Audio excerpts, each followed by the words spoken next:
and your skills and your unwavering spirit. Finally, I would like to wind up my speech with few lines from Kavi Guru Rabindranath Tagore's writing.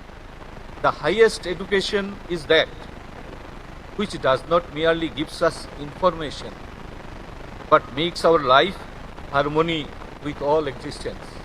Namaskar, Jai Hind, thank you.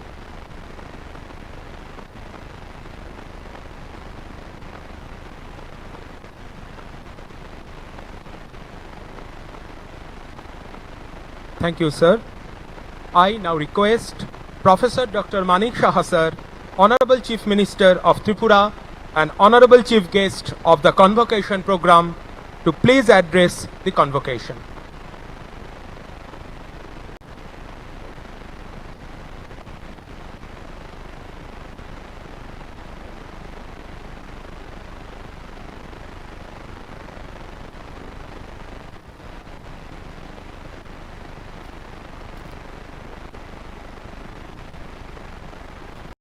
সবাইকে নমস্কার।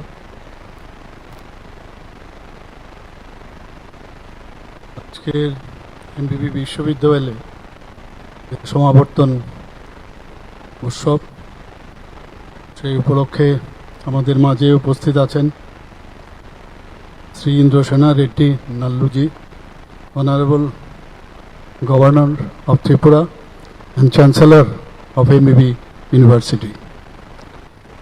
Justice T. Amarnath Gaur, Honorable Judge, High Court of Tripura, Dr. Bibhash Dev, Vice Chancellor, MBB University, যিনি একটু আগে ওনার বক্তব্য আমাদের সামনে রেখেছেন। পুরো বিষয়ে এখানে ওনার প্রস্তুতি আমরা শুনলাম। এখানে উপস্থিত আছেন শ্রী রাবল Hemendra Kumar, special secretary education ডিপার্টমেন্টে। এখানে উপস্থিত Shri Animesh Debbarma, director higher education. তাছাড়া এখানে ফর্মার ফ্যাকাল্টি মেম্বারও এখানে উপস্থিত আছেন, এবং যারা বিভিন্ন এডুকেশনিস্টরা এখানে উপস্থিত, ফ্যাকাল্টি মেম্বার্স এবং my dear friends from print media, সবাইকে আমি আজকের এই সমাবর্তন উৎসবে উপস্থিত থাকার জন্য এবং প্রথম সমাবর্তন উৎসব এমবিবি বিশ্ববিদ্যালয়ে এর জন্য সবাইকে হার্দিক অভিনন্দন ও শুভেচ্ছা জানাচ্ছি। এই সমাবর্তন উৎসবে যখন বলা হলো আমাকে আসতে হবে, গতকালও আমি আমাদের যারা হাই লেভেলের যারা অফিসাররা আছেন তাদেরকে আমি ডেকেছিলাম যে কিভাবে এই ইউনিভার্সিটিকে আরও বেশি স্ট্রেংথেনিং করা যায়। টেলিফোনিক্যালিও আমি অনেকের সাথে কথা বলেছি, ওনাদের রায় আমি নিয়েছি যে এই ইউনিভার্সিটিকে, কারণ একটা মাত্র ইউনিভার্সিটি আমাদের এখন স্টেট গভর্নমেন্ট দ্বারা পরিচালিত, এটাকে আরও বেশি স্ট্রং করা আমাদের কর্তব্য। আমাদের অনারেবল গভর্নর সাহেব উনিও বারবার বলছিলেন যে কিছু আজকের দিনে বিশেষ করে কোনো ঘোষণা করা যায় কিনা। তো যেই কারণে আমি কালকে আমার অফিসার্সদের নিয়েও আমি বসেছিলাম। কিছু টেকনিক্যাল বিষয় আছে যেগুলোর সময় লাগবে, এগুলোর যতক্ষণ ধরে ক্লিয়ারেন্স না আসবে সেটাকে ঘোষণা করা একটু সমস্যা হচ্ছে। তবে এখানে এমবিবি ইউনিভার্সিটি তো আছেই, পাশাপাশি মাত্র 3টা কলেজ বোধহয় এর সাথে এখন যুক্ত আছে। তো আমরা চাইছি, এরকম কথাবার্তা কালকে হয়েছিল, কারণ আগে আমাদের ত্রিপুরা ইউনিভার্সিটি ছিল, এটা স্টেট গভর্নমেন্ট দ্বারা পরিচালিত ছিল।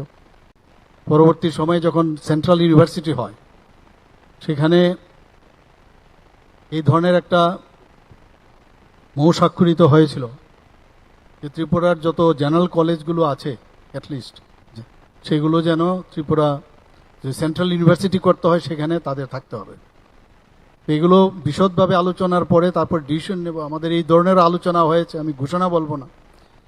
এবারের বাজেটও আপনারা দেখেছেন যে 3টা নতুন ডিগ্রি কলেজের আমরা করব বিভিন্ন ডিস্ট্রিক্টে, আমরা সেটারও ঘোষণা দিয়েছি। তো আমি একটা প্রস্তাব রেখেছিলাম কালকে যে এই 3টা যে কলেজ আছে সেগুলোকে যদি আগামী দিনে আমাদের এই ইউনিভার্সিটির সাথে আমাদের যোগ করা যায় তাহলে আরও বেশি এটা স্ট্রেংথেনিং হবে।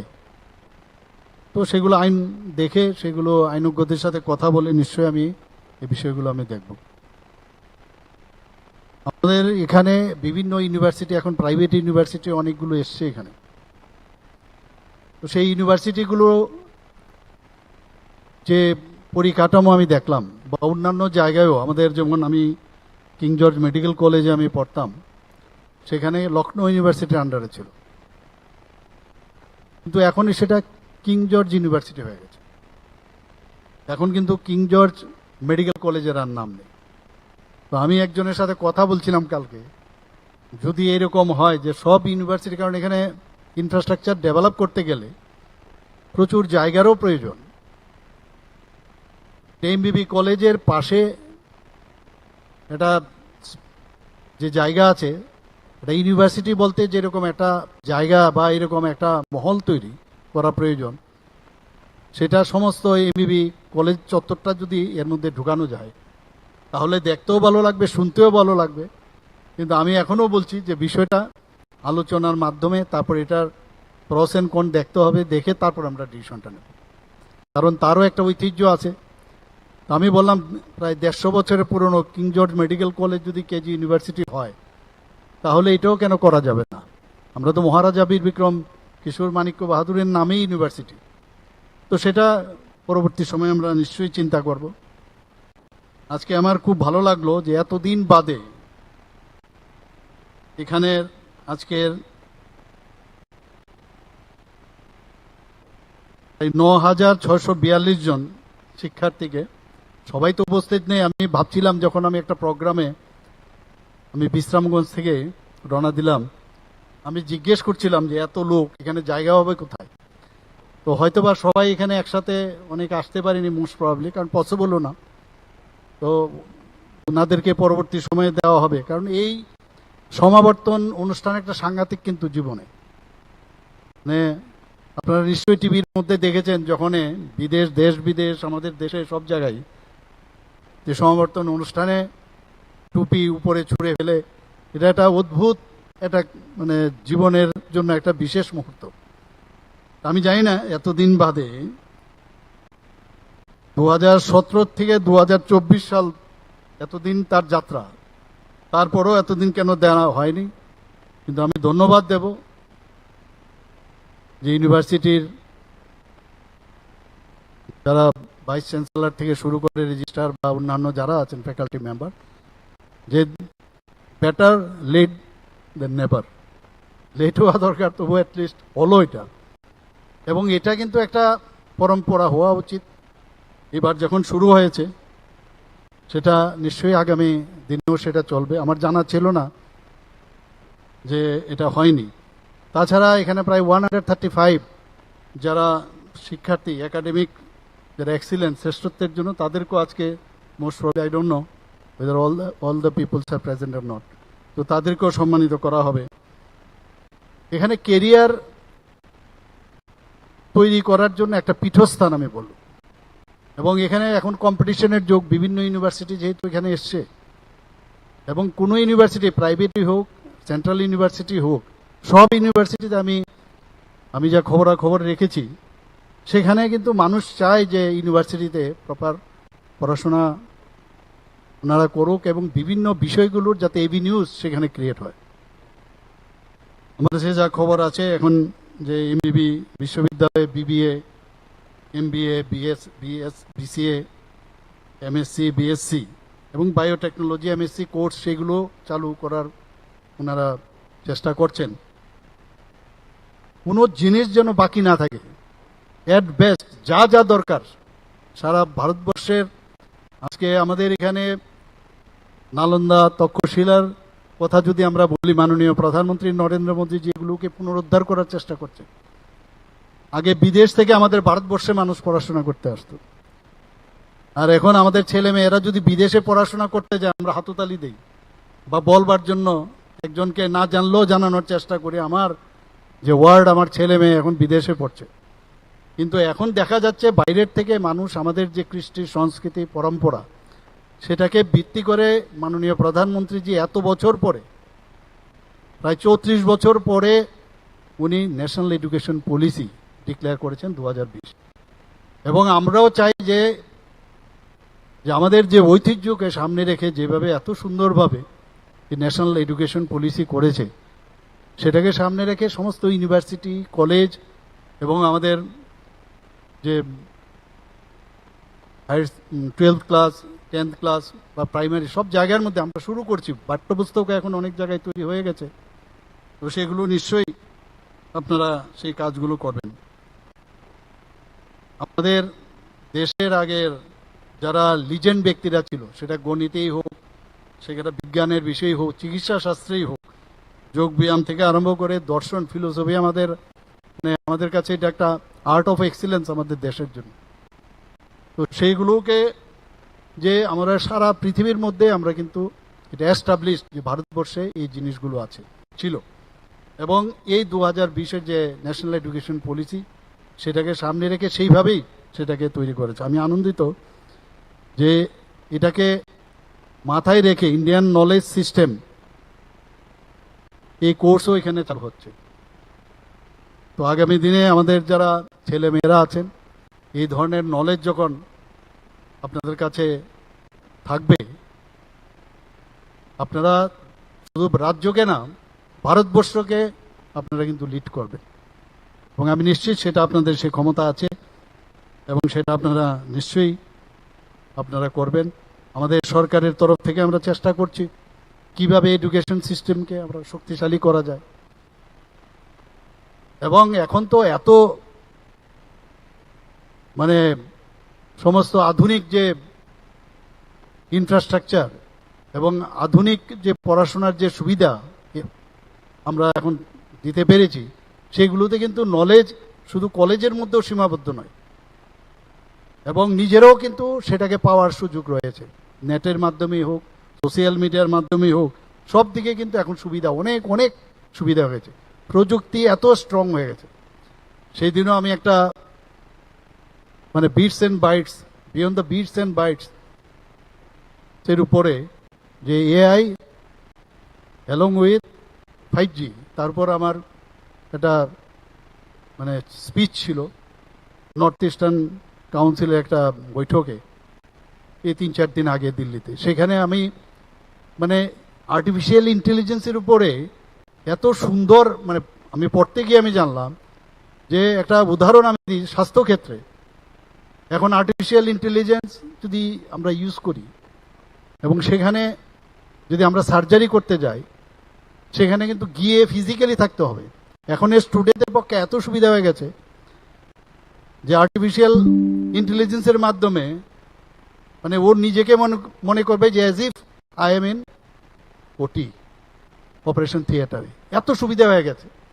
আজকে একটু আগে আমরা কৃষিক্ষেত্রে এটা আপনারা জানেন যে নতুনভাবে এখানে শুরু হয়েছে, তো তার অভিযান শুরু হয়েছে কৃষকদের যাতে আরো তাদের জমির, তাদের কৃষকের যাতে অবস্থার উন্নতি হয়, তাদের টেকনিক্যালি নোহাও যেন বাড়ে, এবং এআইকে সামনে রেখে এখন এত ব্যবস্থা সামনের দিকে আছে।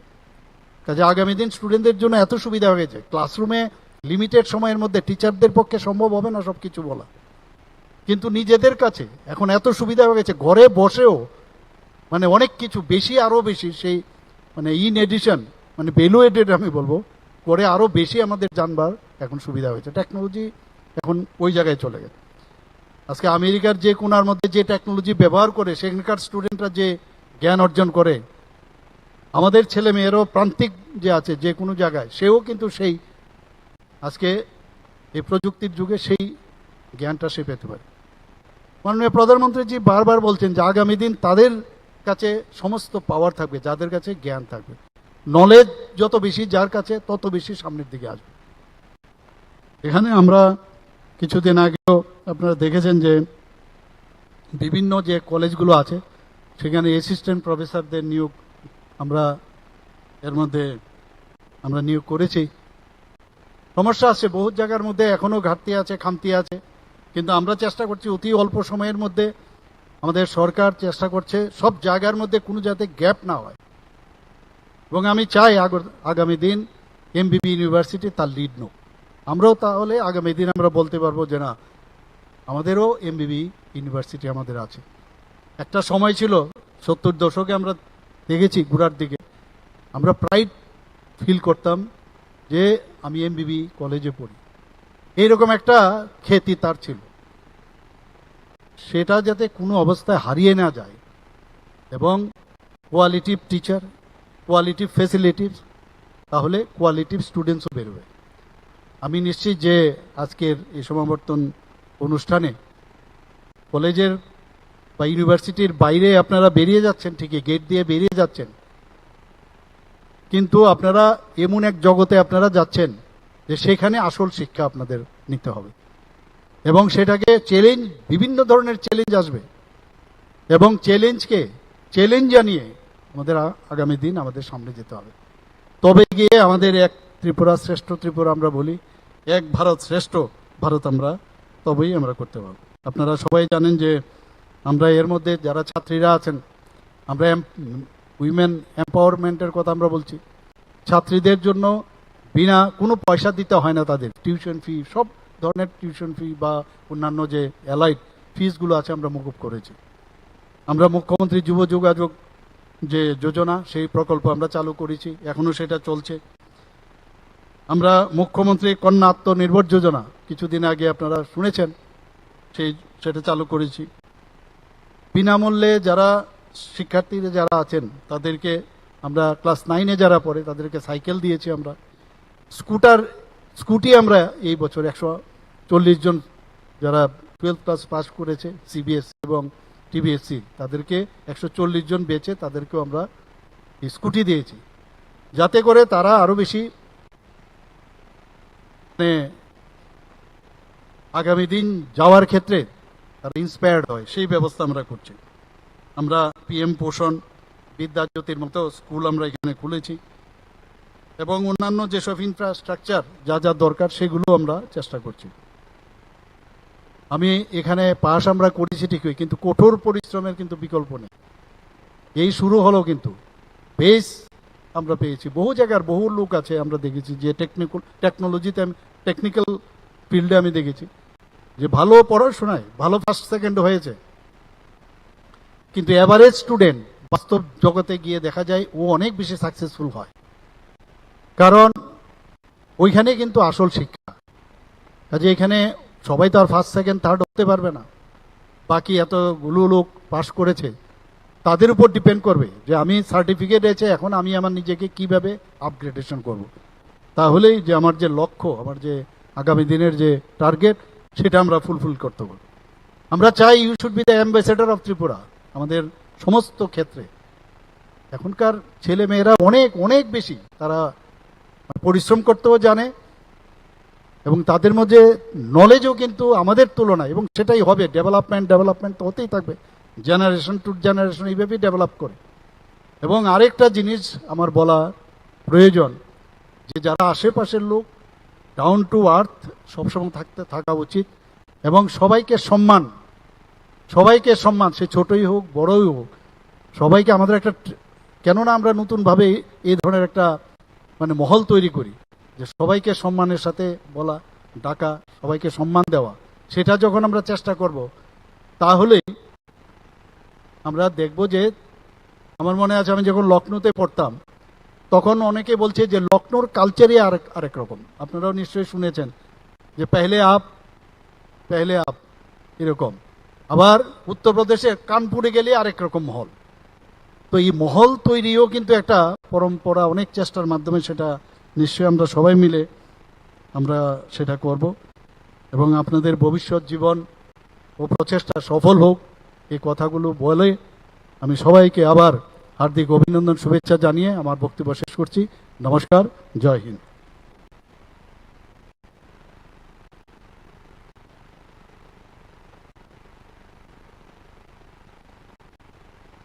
Thank you, sir. I now request Sri Indrasena Reddy Nallu sir, Honorable Governor of Tripura, Honorable Chancellor of Maharashtra.